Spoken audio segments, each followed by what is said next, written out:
Hello everyone. So from now we are going to start with foundation engineering. So before going into details of foundation engineering, we should first basically know that what is a foundation, what is a footing, what are the basics of foundation engineering. So first of all we should know what is a footing. Okay. What is a footing or a foundation? So if you have a building, this is the soil level, these are the structures part down to this earth surface. Now the upper part is known as a structure, that we simply call structure. The lower part, like the part below the soil surface, is known as substructure. So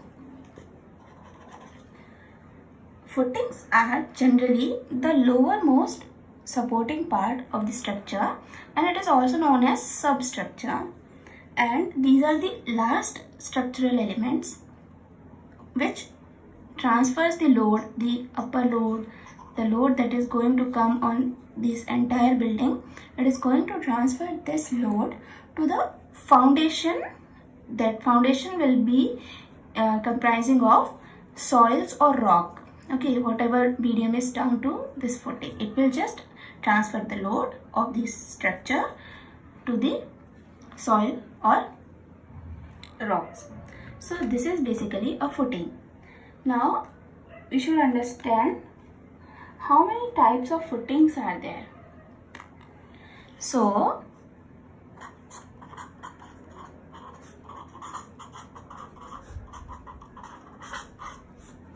how many types of footings are there?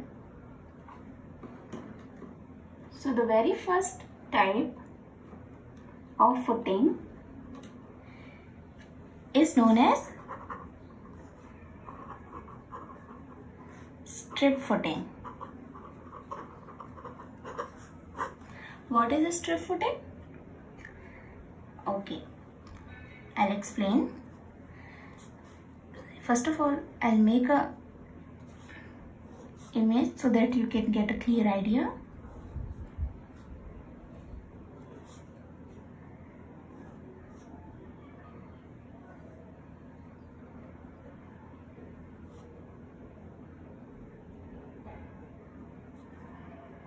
Okay.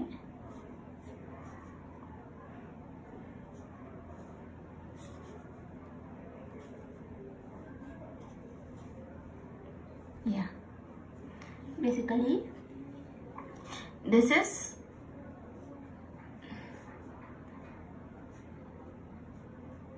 the wall.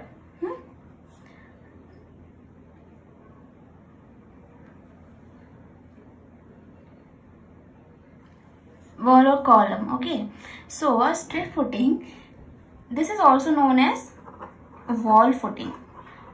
Why wall footing? Because this footing supports a wall. Okay, it supports a wall and it is also known as wall footing. And for this kind of footing, you will be having the length C. This is the length of the footing and this is the width B of the footing. So in this kind of footing, if we want to recognize which type of footing is this, we need to have one condition, that is L is much greater than P. Okay, so the length will be too much in comparison with the width of the footing. So this is the first kind of footing. Now we'll see the second footing, that is isolated footing.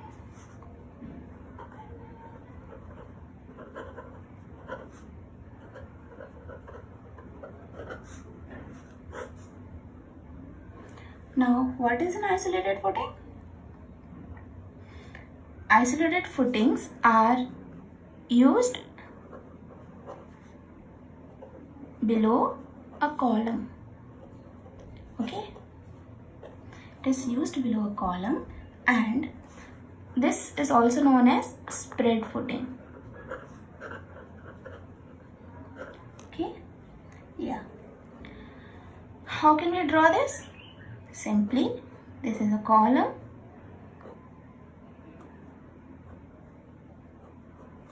and this is the footing below, spread footing. Okay, this is the isolated. This is your B, this is your L. This is your isolated footing. Let's see the next type of footing. The next type of footing is raft or mat footing or foundation, whatever you want to call it. Okay, so a raft footing or these type of foundations are large continuous footing which support all columns and walls of the structure, and these are constructed when soil is weak. Okay, see here in isolated footing, for each and every column we are keeping one single kind of footing, okay, for every column. Now what if there are building will be having so many columns, and what we are going to do here for raft footing, we are going to keep one single mat kind of sheet that is going to support all these foundations, all these columns, sorry. Now why we need of this? At the time of weak soil. Okay, weak soil, what do you mean by weak soil? Weak soil means there is settlement, there can be settlement very easily, okay, in some part. So in some part, like if for this column, if load is too much, the soil will settle below this. Okay, if we don't have a raft or mat foundation, what will happen? This part of the building, that is the building that this column is going to support, this part of the building will settle down, and if it settle down, there will be cracks in the building, and if there are cracks in the building, there are the chances of failure of the building. It can collapse also. So the main reason to put raft or mat footing is to support the weak soils. Okay, now we'll see the fourth kind of footing, that is combined footing. As the name is suggesting, this will be a combination of isolation footing and raft or mat footing. Okay, like sometimes there will be space limitation, and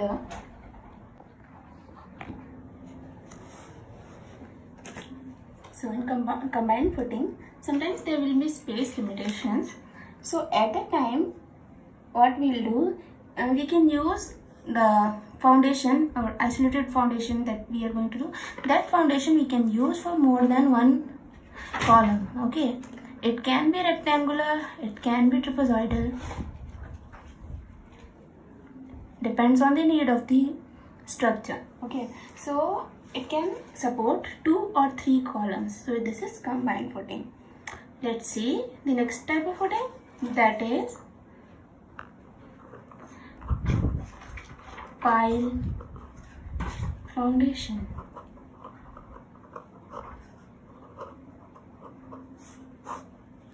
So what pile foundation do? Okay, so the pile foundations are used, these are used to transmit heavy column load to a group of piles joined at top by a pile cap.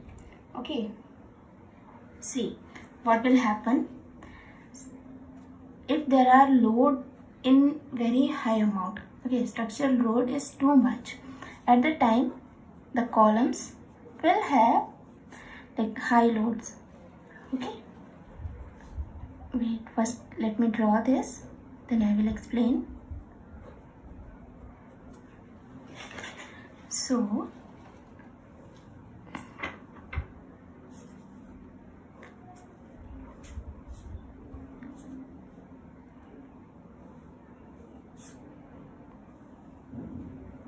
sorry for this weird drawing. Okay.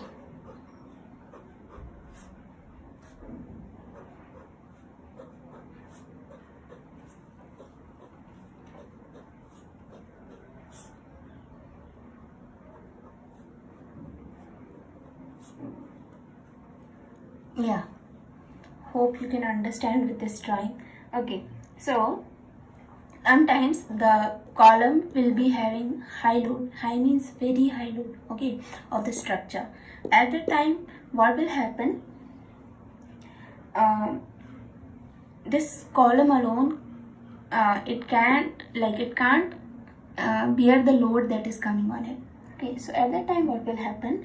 We need to provide a pile cap to these columns, and below this pile cap, we will be having a lot of piles. Okay, these are called as like piles, and these piles will transmit the heavy column load to a group of pile, so the heavy column load will be transmitted to these group of piles by the help of pile cap. Okay, and the piles that transmit the structural load to the underlying soil through friction and bearing. Now what will happen? This load is transferred to the pile cap. This pile cap is transferring the load to all the piles. Now these piles will be using the friction and bearing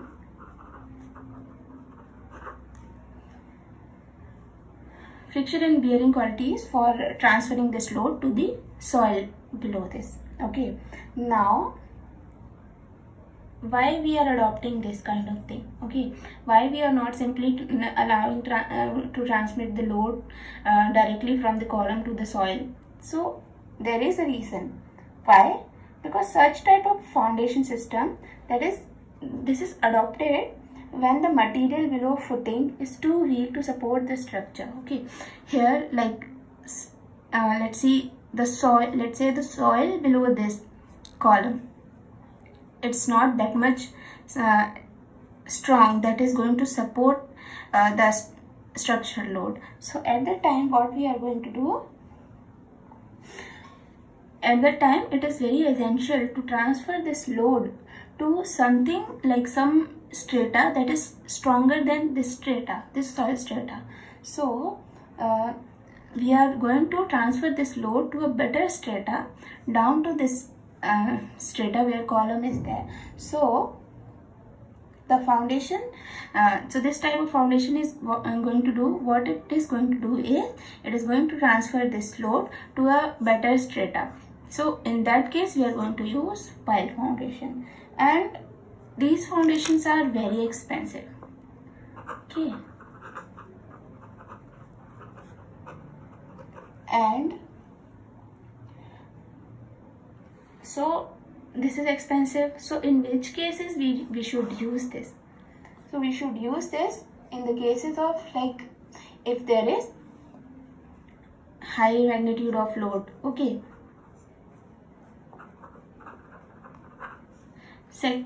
second thing is, it depends on the nature of substrata. Nature of subsoil strata and nature of superstructure. So these are the three things on which this is going to be dependent. Okay, so these are the common 5 types of foundation that generally we are going to study in deep in next further lectures. Let us discuss about the classification of foundation. So here is one diagram of a foundation on which this is the column, this is the foundation, and this is the soil level, and B is the width of foundation, and DF is the depth of foundation. The depth we'll consider from the surface of the soil to the lower part of the foundation. So this is the depth of foundation. Now, as per Terzaghi, the foundation is like, as per Terzaghi, he has defined the foundation in two types, that is shallow foundation and deep foundation. Okay, the shallow foundation, the condition of the shallow foundation will be if df upon b, that means the depth of foundation to the width of foundation, this is less than or equal to 1, then it will be considered as a shallow foundation. For deep foundation, if the depth of foundation to the width of foundation is greater than 15, then we will be considering it as deep foundation. So the shallow foundation, what is the meaning of df upon b is less than equal to 1 or greater than 15? That means, see here, if this depth is less than equal to the width of the foundation, that means if it is smaller than the width of foundation, or if it is equal to the width of foundation, till then the foundation will be considered as shallow foundation. But when we see if the depth of foundation will be much greater than the width of foundation, then we'll be considering it as deep foundation. That means if df is greater than 15 times of b, then only it will be called as a deep foundation. And the shallow foundation, what it does, it just transfers the load at the smaller depths. Okay, so the example for shallow foundation will be, we have studied just now, like combined footing, okay, or raft or mat footing. These will be the examples of shallow foundation. Isolated footing. Okay, these type of footings will transfer the load at smaller depth. And what is a deep foundation? For example, this is pile foundation. Okay, pile will be transferring the load at greater depth. So these are the classification of foundation according to Terzaghi. Now we will see some basic definitions.